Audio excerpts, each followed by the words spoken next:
नमस्कार, मैं तनुज दीक्षित। आप मेरे साथ देख रहे हैं नेक्स्ट 9 न्यूज। लोकसभा चुनाव 2024 का महापर्व चल रहा है, लेकिन मायावती ने जब से अपने भतीजे आकाश आनंद से उनकी जिम्मेदारी छीनी है, कोऑर्डिनेटर के पद से उनको हटाया है, तब से कहीं ना कहीं बीएसपी पार्टी और मायावती जो है अपने ही पार्टी के कार्यकर्ताओं के शिकंजे में आ चुकी है। अब कयास ये लगाए जा रहे हैं और चर्चा ये आ रही है कि अगर 2024 के चुनावों से तो नहीं देखते, लेकिन 2024 के चुनावों के बाद वापसी हो सकती है आकाश आनंद की कोऑर्डिनेटर के पद पर, उत्तराधिकारी के पद पर, क्योंकि आकाश आनंद ने मात्र 1.5 से 2 महीने में पार्टी के अंदर एक ऐसी जगह बना ली जो पार्टी के कार्यकर्ता उन्हें इतना पसंद करने लगे, जो आज मायावती के अगेंस्ट जाकर आकाश आनंद के लिए पार्टी छोड़ने के लिए भी तैयार हो गए, दूसरी पार्टियों में जाकर शामिल भी हो रहे हैं, जैसा कि आप लोगों ने अमेठी में भी देखा। और भी कई कार्यकर्ता हैं जिन्होंने पार्टी छोड़ दी है, लेकिन अभी दूसरी पार्टी का हाथ नहीं थामा है। ऐसे में कहीं ना कहीं विपक्ष भी चारों तरफ से मायावती को घेरता नजर आ रहा है। अब बातें ये निकलकर सामने आ रही है अपना बचाव करने के लिए और पार्टी को बचाने के लिए कहीं ना कहीं मायावती जो है आकाश आनंद को दोबारा से जिम्मेदारी दे सकती हैं और जो बीएसपी पार्टी में इस समय दुखी की लहर चल रही है वो खुशी में बदल सकती है। कुछ इसमें सवाल होंगे। हमारे साथ स्टूडियो में मौजूद है अमन सर, बहुत बहुत स्वागत है आपका। सबसे पहले सवाल सर यही लेना चाहूंगा कि आखिरकार पहले तो मायावती ने देखा आकाश आनंद से उनका पद छीना, अब पार्टी की स्थिति आ चुकी है कि पार्टी में कहीं ना कहीं कलह चल रहा है अंदर ही अंदर, और पार्टी के जो कार्यकर्ता हैं वो पार्टी छोड़ रहे हैं। कोई दूसरी पार्टी में जा रहा है तो सिर्फ पार्टी छोड़ देते हैं और इस बात का इंतजार कर रहे हैं कि आकाश आनंद दूसरी पार्टी बनाए और हम उनके साथ चले जाएं। तो ऐसे में कहीं ना कहीं मायावती से ज्यादा मुझे यहाँ पर पॉपुलैरिटी बढ़ती दिखाई दे रही है आकाश आनंद की। तो क्या आकाश आनंद को जिम्मेदारी दोबारा मिलती दिखाई दे रही है आपको? कोई कंडीशन है यहाँ पर? देखिए, जाहिर बात है कि उनको हमेशा के लिए तो पार्टी से हटाया नहीं गया, और जाहिर बात है कि मायावती ने जो एग्जाम्पल सेट करने का प्रयास किया वो ये किया है कि भाई अगर आप कोई भी गलत जुबानी का प्रयोग करेंगे, गलत बयानबाजी करेंगे, गलत शब्दों का उपयोग करेंगे, तो जाहिर बात है कि आपको इस तरह से मंचों पर जाने की मैं अनुमति नहीं दे सकती। इसीलिए उन्होंने आकाश आनंद को कहा है कि भाई आप जो है अभी कुछ दिन आराम करिए, अभी आपके बस की ये बात नहीं है, बहुत सारा अनुभव आपको प्राप्त करना, उसके बाद कहीं जाकर आप इस चीजों में इन्वॉल्व हो पाएंगे। लेकिन सवाल तनुज यही उठता है कि क्या वाकई आकाश आनंद को लेकर मायावती ने जल्दबाजी तो नहीं की? क्या वाकई आकाश आनंद को लेकर कहीं सख्त फैसला जो है वो तो मायावती ने नहीं किया? अगर ऐसा है तो वाकई मायावती को अब अपने इस फैसले पे कहीं ना कहीं पछताना भी पड़ सकता है, क्योंकि अगर देखा जाए आकाश आनंद जहां भी गए, चाहे कौशाम्बी की बात करें या नगीने की बात करें या और तमाम जगहों की बात करें, जहां भी वो गए उन्होंने जिस तरह से बयान रखे सामने, उसने लोगों को जागरूक करने का काम किया, जो खासकर दलित वर्ग से आते थे। क्योंकि जिस तरह से उन्होंने कहा कि हमें फ्री राशन नहीं चाहिए, हमें जो है हमारे बच्चों को मजबूत अपने पैरों पर खड़ा होने का मौका देना चाहिए, तमाम तरह की बातें की, पेपर लीक हो जाता है, उनके गुर्दे निकालने का मन करता है, और ऐसे ऐसे तमाम सारी बयानबाजी उन्होंने की। लेकिन जिस तरह से उन्होंने बीजेपी सरकार के ऊपर हमला बोला, उन्होंने यहाँ तक कहा कि ये आतंकवादियों की सरकार है और जब ये वोट मांगने आए तो लाठी डंडों का आप इस्तेमाल करिए। तो आप समझ सकते हैं कि यहाँ से पूरे का पूरा खेल बिगड़ता हुआ नजर आया। उसके बाद मायावती ने कहा कि भाई आप कुछ समय के लिए खामोश बैठ जाइए। अब उसके बाद बहुत सारे बीएसपी के जो लीडर्स युवा जो चेहरे हैं वो भी आकाश आनंद की लगातार मांग करने लगे, और आपने देखा कि अमेठी से चाहे राम लखन हो, राजीव शुक्ला हो या और भी तमाम लोग, उन्होंने अपना त्यागपत्र मायावती को ये कहते हुए सौंप दिया कि भाई आकाश आनंद के साथ में जिस तरह की आपने ज्यादती की है और जिस तरह से आपने उनके खिलाफ सख्त एक्शन लिया है वो बर्दाश्त के काबिल नहीं है। इसीलिए हमें बीएसपी में अब रहने की कोई ज़रूरत नहीं, क्योंकि यहाँ पर जो भी नेता अपना कह सकते हैं कि मजबूती से कदम बढ़ाता हुआ नजर आता है उसको स्टॉप करने का प्रयास किया जाता, और यही काम बहन जी ने या मायावती ने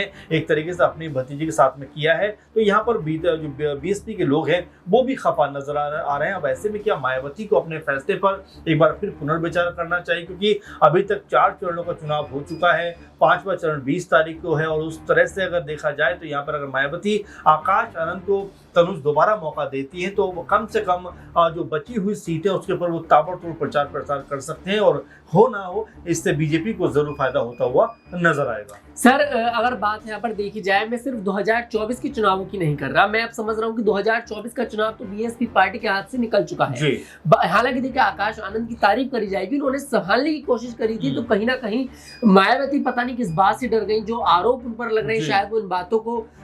बातों से डर गई, और कहीं ना कहीं तो विपक्ष की बात भी बिल्कुल सही नजर आती है कि इसमें तो पूरा फायदा बीजेपी पार्टी का है। बिल्कुल। हम बात करते हैं यहाँ पर 2027 में जो उत्तर प्रदेश में विधानसभा चुनाव होने वाले हैं, अब उसमें जो दलित चाहता है वो तो देखिए यही चाहता है कि सभी दलित एक साथ मिलकर काम करें। तो मायावती ना तो देखिए आकाश आनंद को आगे करने के लिए उतर रही है, ना ही मायावती चंद्रशेखर आजाद को पार्टी में बुलाने की कोशिश कर रही है, ना मायावती स्वामी प्रसाद मौर्य को आगे बढ़ाने की कोशिश कर रही है। तो कहीं ना कहीं मायावती ने जो नारा दिया था कि एकला चलो वाला नारा दिया था, कहीं वो उन्होंने अपने ऊपर ही तो नहीं ले लिया, जो वो अकेले ही चले जा रही है पार्टी में। देखिए जाहिर बात है, और आपने विधानसभा चुनावों का जिक्र किया 2027 की आपने बात की, लेकिन अब उससे पहले देखें तो कई स्टेट में चुनाव हैं, और दिल्ली की अगर बात करें, दिल्ली में भी 7 स्टेट